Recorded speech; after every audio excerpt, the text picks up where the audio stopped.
The Volkswagen Beetle is one of the most successful and beloved cars in history. Known for its iconic curved shape, affordability, and global recognition, its charming and cheerful design makes it universally appealing. However, the car has a darker origin as it was originally conceived under Nazi Germany. When Adolf Hitler became Chancellor in 1933, Germany was suffering from economic collapse following the Great Depression. To rebuild the nation, Hitler focused on modernizing infrastructure with highways, or the autobahns, and cars. A car enthusiast himself, despite never learning to drive, he believed automobiles symbolized speed, power, and efficiency. The Volkswagen Beetle, known as the People's Car, was developed under the Nazi regime with the slogan "Strength through Joy" and was designed with military purposes in mind, including the capability of supporting a machine gun on its hood. The Nazi leadership saw cars as not just economic tools, but also means to mobilize the German workforce and prepare for war. Ultimately, the Beetle became a post-war icon of peace and fun, although its origins were deeply tied to Hitler's vision for a militarized Germany. Hitler's Autobahn network was a massive infrastructure project designed to modernize Germany. Spanning 5,000 miles, it served multiple purposes: economic revival, creating jobs and stimulating the economy; efficient transportation, facilitating the movement of goods and people; and military strategy, by enabling the rapid deployment of troops and tanks for the future war efforts.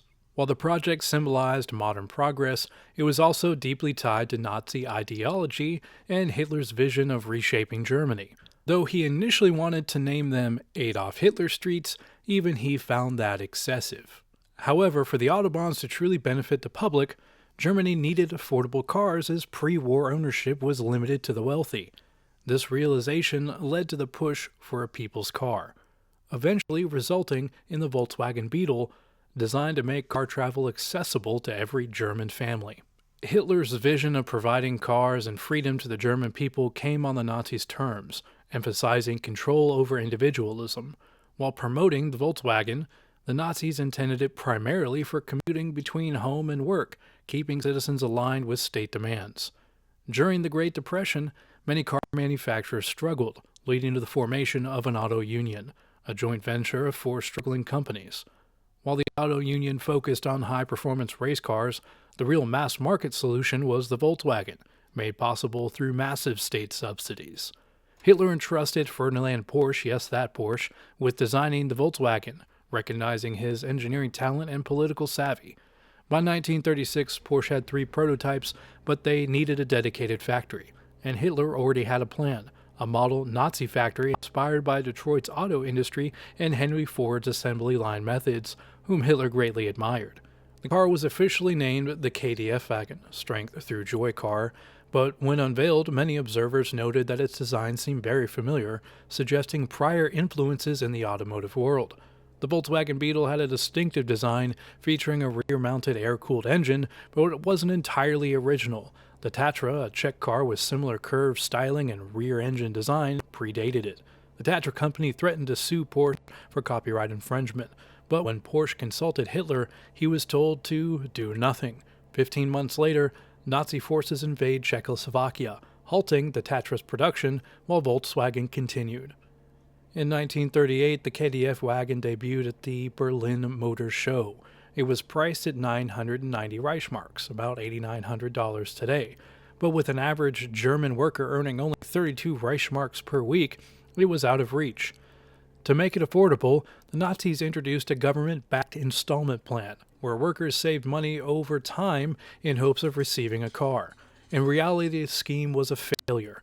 Only 630 KDF wagons were produced, and those went to Nazi officials, not ordinary Germans.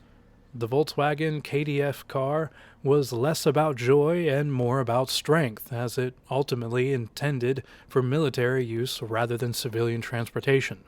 In 1936, when the KDF was still in development, Hitler had already begun rearming Germany in violation of the Treaty of Versailles, which had severely limited Germany's military capabilities after World War I. Germany masked its military buildup by designing machines with dual purposes, civilian in appearance but adaptive for warfare. Examples include airliners that could be converted into bombers, highways that doubled as military transport routes, and agricultural machinery designed with tank technology in mind. The KDF wagon followed this trend. A design requirement specified that its bonnet or hood had to support a mounted machine gun, indicating its intention in warfare, rather than simply being a people's car. While American industry mass-produced vehicles, Nazi Germany struggled to produce its people's car, reflecting the decline of the German war effort by 1945, as the once powerful Blitzkrieg strategy fell apart. By the end of World War II, the KDF factory had only produced 50,000 vehicles, a tiny number compared to the 660,000 Jeeps mass-produced by the U.S. from 1941 to 1945. The Kuba wagon, adapted from the KDF wagon, was not a major success, as it was prone to breakdowns, had thin armor, and was far less effective than the Willys Jeep used by the Allies. With the KDF war factory heavily bombed, workers rioting, and production completely collapsed, SS guards abandoned the factory on April 10, 1945. The former slave laborers left behind destroyed what remained, smashing walls, ripping out equipment, and dismantling the place that had been imprisoning them for 4 years. After the war, the British took over control of the KDF factory, inheriting a chaotic, bombed-out mess. While the Russians wanted to dismantle it, the Americans and Australians sought to take parts for themselves, seemingly sealing the fate of the factory. After the war, Major Ivan Hurst, an engineer, arrived to discover an unexploded bomb, which he safely disposed of. Upon closer inspection, he realized that despite the destruction, much of the factory's machinery was still intact, and the damage was largely superficial, offering a chance for revival instead of complete demolition. With some effort, he could restart production to build cars again.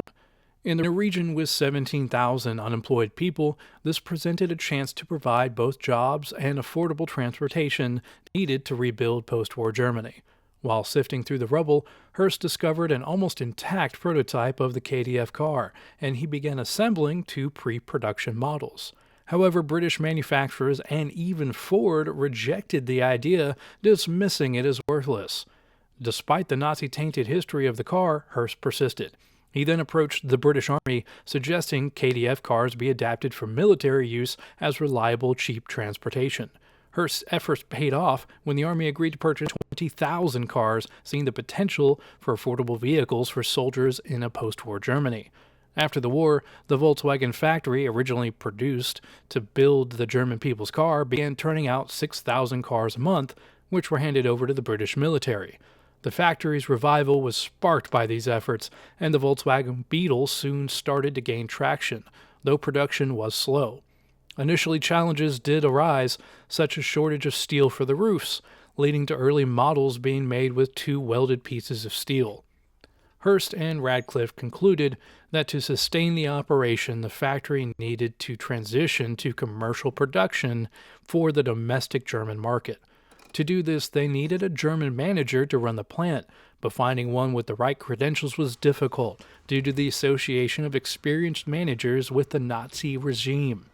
Hertz Nordhoff was chosen to lead the Volkswagen factory.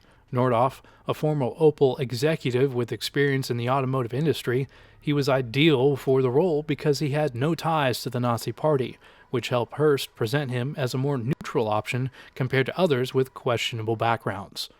Nordhoff joined Volkswagen in 1947, and the company began to thrive. Volkswagen played a crucial role in the economic recovery, symbolizing German economic miracle of the 1950s and 60s. The Volkswagen Beetle became an emblem of post-war recovery, personal mobility, and rebuilding of a new German identity by shedding its Nazi associations and embracing ideals of freedom and individualism. By the end of the 1950s, the Volkswagen Beetle was so successful that it made up one of 3 cars on the roads in West Germany. The car, which was written off in 1945, became a symbol of the 1950s and 60s, transcending its initial association with the Nazi regime. Under Heinz Nordhoff's leadership, the Beetle's design philosophy focused on refining the same car repeatedly rather than producing multiple models, much like Henry Ford did with the Model T.